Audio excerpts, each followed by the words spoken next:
"You're being ridiculous, Mia. Eric needs this more than you do," my mom said, waving the deed in my face during what was supposed to be a joyful housewarming party. "He has a family to support. What do you have? Just yourself." The words hit me like a slap across the face.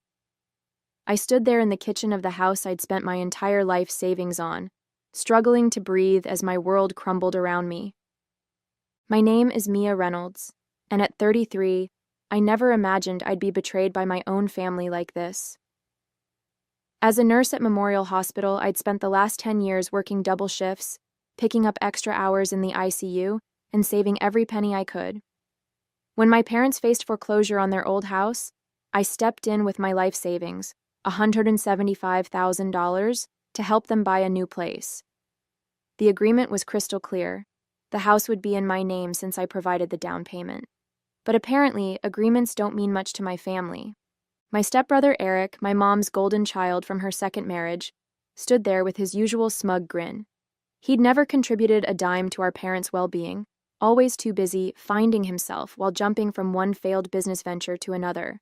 But now, at 38, he suddenly had a wife and a baby on the way, which apparently made him more deserving of my investment. "We've already filed the paperwork," my stepdad George chimed in, not even looking me in the eye. "The house is in Eric's name now. You should be happy. You're helping your brother start his family."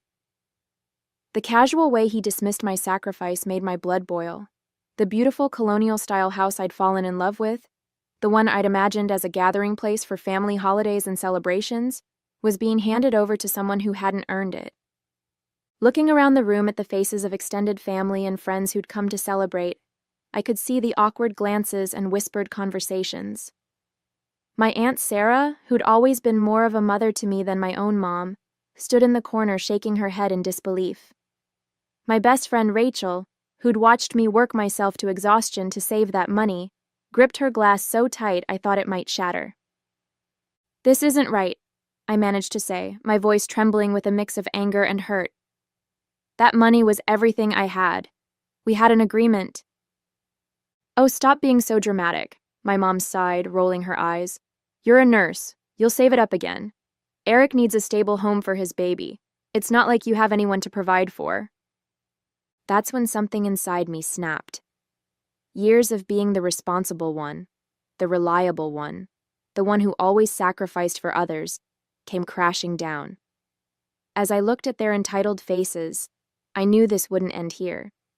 They had no idea what I was capable of when pushed too far. Growing up, I always knew I was different from Eric in my parents' eyes. After my dad passed away when I was 6, my mom remarried George within a year. Eric came into our lives like a whirlwind, immediately becoming the center of their universe.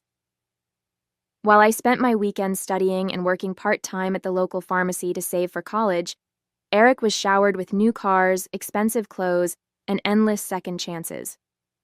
I put myself through nursing school, working nights as a CNA and taking out student loans that I'm still paying off. Every time Eric's business ventures failed, the car wash, the supplement company, the cryptocurrency investment opportunity, my parents would drain their savings to bail him out. I watched them refinance their house 3 times to cover his mistakes, saying nothing even as I saw their retirement slipping away. When they called me 6 months ago, desperate and in tears because they were about to lose their house, I didn't hesitate.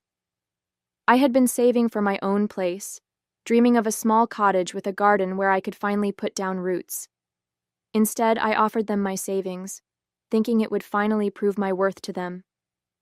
We spent weeks looking at houses together, and I fell in love with the Colonial on Maple Street. The realtor worked with us to make it happen, and I signed all the preliminary paperwork as the owner. "You're such a blessing, honey," my mom had said back then, hugging me tight. "We'll make this work as a family." I believed her. I wanted so badly to believe her that I ignored the warning signs, the whispered phone calls with Eric, the meetings with their lawyer that I wasn't invited to, the way they delayed the final paperwork. Rachel had tried to warn me. "Mia, get everything in writing," she'd said over coffee one morning. "I don't trust them to do right by you." But I defended them, convinced that even if they favored Eric, They wouldn't steal from me. After all, what kind of parents would do that to their own daughter? The day before the housewarming party, I'd gone to Target and spent hours picking out new decorations for what I thought would be my investment property. I bought fluffy towels for the bathrooms, cheerful throw pillows for the living room, and a welcome mat that read, "Home Sweet Home." Now all those items felt like cruel jokes, scattered around a house that had been stolen from me. Standing in that kitchen, watching Eric parade around like he'd earned any of this, I thought about all the nights I'd worked in the ICU, the holidays I'd missed, the relationships I'd put on hold, the vacations I'd never taken, all to save that money.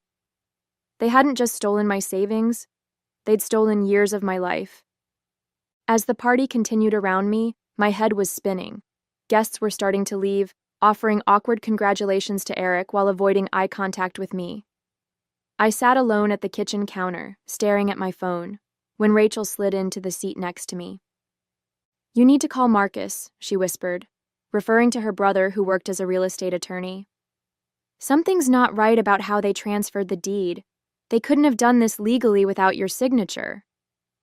Just then, Eric walked by with his wife Jessica, talking loudly about their renovation plans. "We'll probably gut the kitchen first," he announced, running his hand along the granite countertop I'd helped pick out. "Maybe knock down a wall or two, really make it our own." My stomach lurched. Looking around the kitchen, I noticed the folder of paperwork my parents had shown me when we first made the agreement. It was still sitting on top of the refrigerator where Mom always kept important documents. While everyone was distracted by Eric's grand plans, I quietly grabbed it and slipped it into my bag. "I need some air," I told Rachel, heading for the back porch. Once outside, I pulled out the papers with trembling hands. There it was, the original agreement I'd signed, stating clearly that the house would be in my name in exchange for the down payment. Then I found something else. A letter from their lawyer dated just 2 weeks ago, warning them that transferring the deed without my consent could be considered fraud. My phone buzzed with a text from my mom. "Stop sulking outside. Come back in and be happy for your brother." That was the moment I knew what I had to do. This wasn't just about the money anymore. This was about standing up for myself after years of being pushed aside. With shaking hands, I texted Marcus. "Are you free tomorrow?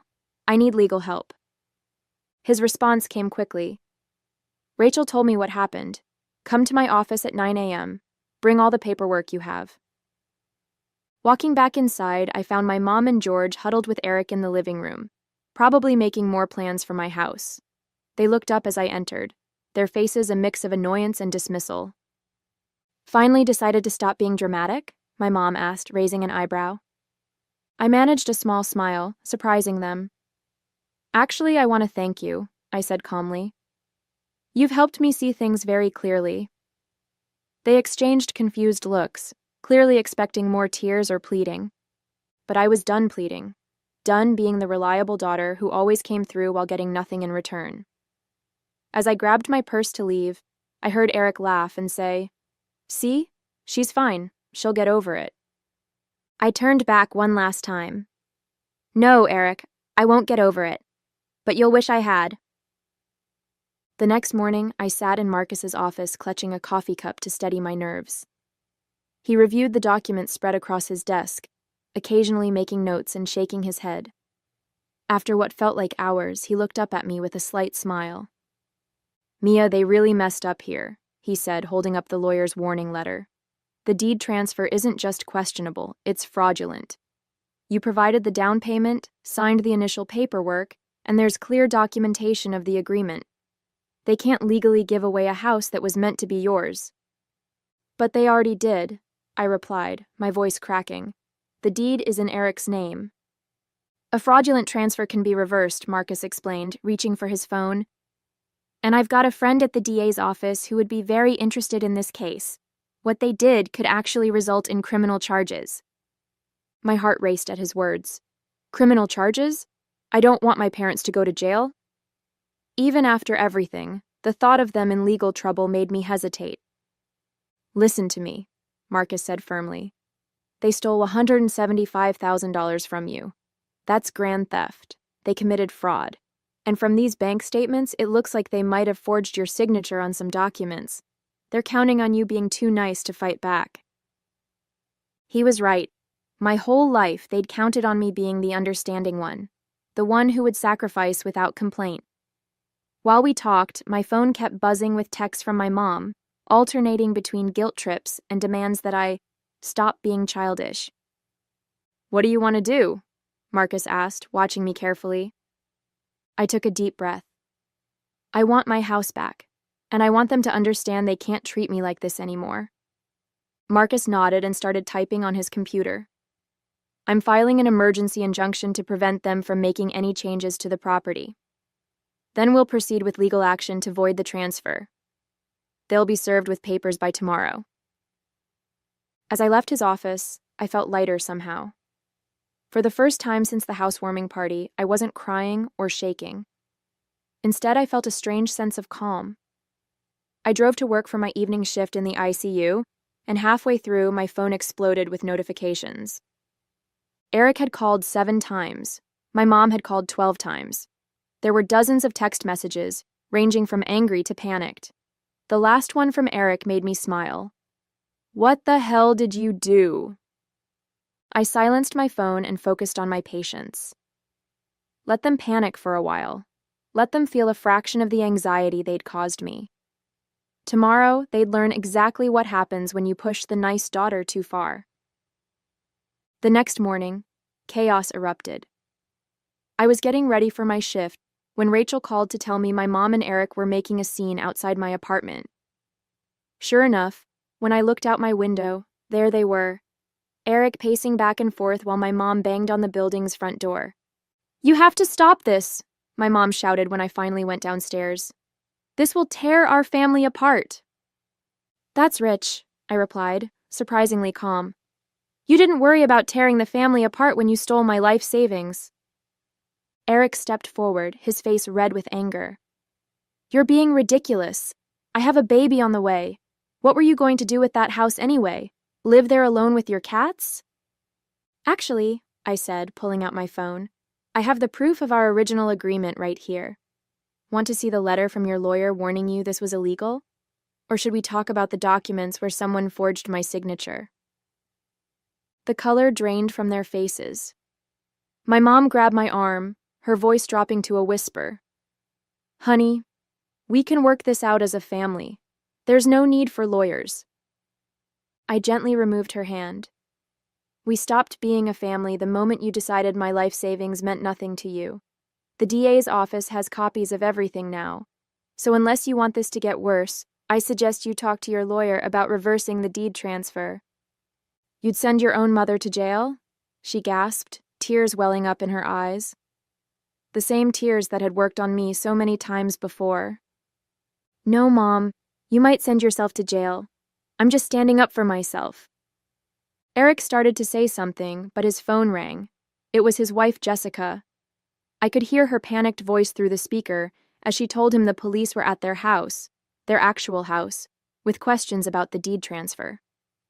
They left quickly after that, hurrying to deal with the unfolding disaster. Rachel, who had been watching from her car to make sure I was safe, came over and hugged me. "I've never seen you stand up to them like that," she said proudly. "I've never had proof of their manipulation before," I replied. "Always just my word against theirs. But this time, I have everything in writing." Later that day, Marcus called to tell me Eric and my parents' lawyer had reached out. They wanted to settle. Not only would they transfer the house back to me, but they'd also pay my legal fees and additional damages. The threat of criminal charges had finally made them realize I wasn't backing down. "Should we take the deal?" Marcus asked. "Yes," I said firmly. "But I want them to sign something else too, a statement admitting exactly what they did. They don't get to pretend this never happened." 2 weeks later, I sat in Marcus's office as my parents and Eric signed the papers. The deed was being transferred back to me, along with a settlement that included my legal fees and an additional $50,000 in damages. But more importantly, they were signing a notarized statement acknowledging their attempt to defraud me. My mom couldn't stop crying, dabbing at her eyes with a tissue while George stared at the floor. Eric looked like he'd aged 10 years, the smug grin replaced by a clenched jaw. His wife Jessica had left him after discovering he'd been hiding their own financial troubles. Apparently, the house theft was just the tip of the iceberg. "I need all parties to sign here," the notary said, pointing to the final page. One by one, they signed. When it was my turn, my hand didn't shake at all. "I hope you're happy," Eric muttered as he stood up. "You've ruined everything." "No," I replied calmly. "You ruined everything when you decided to steal from me. I just made it right." They filed out of the office, my mom trying one last time to catch my eye. I turned away. The time for guilt trips and manipulation was over. Marcus handed me the new deed with a smile. "Congratulations, the house is officially yours." But I had one more surprise for them. "Actually," I said, pulling out another set of papers, "I'd like to sell it." My family had already spread the word about their misunderstanding with the house, trying to save face with relatives and friends. They didn't know I'd received an offer from a developer who wanted to turn the property into apartments. The offer was well above market value. "They'll be furious when they find out," Rachel said later as we celebrated at our favorite coffee shop. "They thought you'd let them stay there." "That's exactly why I'm selling," I replied. "They need to understand they have no power over me anymore." The next day, I signed the papers to sell the house. The developer was thrilled, my real estate agent was thrilled, and I was finally free. The profit from the sale, combined with the settlement money, meant I could buy my dream cottage with a garden and still have savings left over.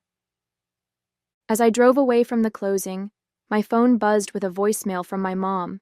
She was crying, saying she'd heard about the sale, begging me to call her back. I deleted it without listening to the end. Some might call it cruel, but I call it boundaries. For the first time in my life, I wasn't going to set myself on fire to keep them warm. Let them figure out their own lives. I had a cottage to furnish and a garden to plant. The weeks after selling the house were transformative. I found a charming cottage just outside the city, with a wraparound porch and enough yard space for the garden I'd always dreamed of. Rachel helped me move in, and together we painted the walls in soft, peaceful colors. Nothing like the bold schemes my mom had always insisted were proper for a family home. My phone still lit up regularly with messages from family members. Some were angry, calling me selfish for selling the house without giving my parents a chance to figure something out. Others tried guilt trips, telling me my mom cried herself to sleep at night. My Aunt Sarah was the only one who stood by me, telling the others they should be ashamed for what they'd done. "I ran into your mom at the grocery store," Sarah told me over Sunday brunch. "She was telling everyone who would listen about how ungrateful you are, but most people know the truth now. That statement you made them sign has made the rounds." I smiled, thinking about how the narrative had shifted. No longer was I the difficult daughter who wouldn't help her brother. Now I was the hardworking nurse whose family had tried to steal her savings. My mom's attempts to play victim weren't working anymore. Eric and Jessica officially separated, and he moved back in with our parents. I heard through the grapevine that he was working as a sales clerk at an electronics store, his first real job in years. Sometimes I drove past their rental house on my way to work, a modest place, nothing like the home they'd tried to steal from me. It didn't bring me joy to see them struggling, but I felt a sense of justice. At work, things were looking up too. Once I stopped letting my family drain my energy and resources, I was able to focus on my career. I applied for and got a promotion to charge nurse, which came with better hours and a significant pay raise. My colleagues noticed the change in me. I smiled more, stood up for myself in meetings, and no longer accepted all the holiday shifts just because others had real families to spend time with. One evening, as I sat on my porch watching the sunset and planning my garden, my mom's number flashed on my phone. Instead of the usual anxiety, I felt nothing but calm as I declined the call. Later, I listened to her voicemail. She was asking if I would help Eric with rent money, since things were so hard for him right now. I deleted the message and went back to my gardening catalog. I'd ordered seeds for tomatoes, cucumbers, and my favorite, violets. The flower beds were already prepared, the soil rich and waiting for new life. In a way, it felt like a metaphor for my own life. I'd cleared out the weeds of toxic relationships and was ready to grow something beautiful. Rachel often joked that I should write a book called How to Stop Being a Doormat in 3 Easy Steps. Maybe she was right. All it took was losing my life savings, standing up to my family, and finally putting myself first. Simple, really. 6 months after selling the house, my life had settled into a peaceful rhythm. My garden was thriving, with the first tomatoes ripening on the vine and violets blooming in neat rows. I'd made friends with my neighbors, joined a local book club, and even started dating again. Something I'd put off for years because my family demanded so much of my time and energy. The family drama hadn't completely disappeared, but I'd learned to manage it differently. My mom still tried to reach out regularly, especially when they needed money. Each time, I stuck to my boundaries. "I'm not in a position to help," I'd say calmly, no matter how many tears or guilt trips followed. The phrase became my shield, protecting me from their manipulation. Eric's situation had gotten worse. Jessica filed for divorce, and the baby, my nephew, lived primarily with her. She'd discovered Eric had taken out credit cards in her name, leaving her with massive debt. When she came to me for advice, I connected her with Marcus, who helped her navigate the legal mess. It felt good to help someone who genuinely deserved it. One Sunday morning, while I was tending to my garden, a familiar car pulled into my driveway. My mom stepped out, looking older and more tired than I remembered. She'd shown up unannounced, probably hoping to catch me off guard. "Your garden is beautiful," she said softly, hovering by the fence. "You always did have a way with plants." "Thank you," I replied, continuing to work with my plants. "But you shouldn't be here without calling first." I know. I miss you, honey. And I wanted to tell you that your father and I are selling our house. We can't afford it anymore, and Eric's expenses." She trailed off, looking at me hopefully. I stood up, brushing dirt from my knees. "Mom, I'm not giving you money. That chapter is closed." "I wasn't asking for," she started, then stopped herself. "Okay, maybe I was. But can you blame me for hoping? You're doing so well, and we're your family." "Family doesn't steal from family," I said firmly. "Family doesn't forge signatures or try to justify theft because one child deserves it more. You made your choice, Mom. Now you're living with the consequences." She left in tears, but I didn't feel guilty. Instead, I felt proud of maintaining my boundaries. Later that evening, I hosted a small dinner party for Rachel, Sarah, and some friends from work. As we sat on my porch drinking wine and watching fireflies dance in my garden, I realized something profound. This was what family really looked like. It wasn't about blood or obligation. It was about choice, respect, and genuine care for each other. "To boundaries," Rachel toasted, raising her glass with a knowing smile. "To growth," I added, thinking of my flourishing garden and my even more flourishing spirit. A year has passed since I stood up to my family, and the transformation in my life still amazes me. My cottage has become a sanctuary, filled with peace and warmth that I never felt in my family's presence. The garden produced so many vegetables last summer that I started donating extras to the local food bank. Sometimes I think about how my mom used to mock my obsession with gardening, calling it a waste of time. Now it brings me joy and helps others too. My career has flourished without the constant drain of family emergencies.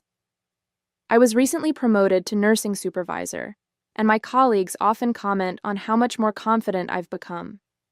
I no longer apologize for taking vacation days or saying no to extra shifts when I need rest. Setting boundaries at home taught me to set them everywhere else, too. Rachel jokes that I'm becoming a bit of a local legend at the hospital. New nurses seek me out for advice, not just about patient care, but about standing up for themselves in difficult situations. Last week, a young nurse thanked me for helping her find the courage to leave an abusive relationship.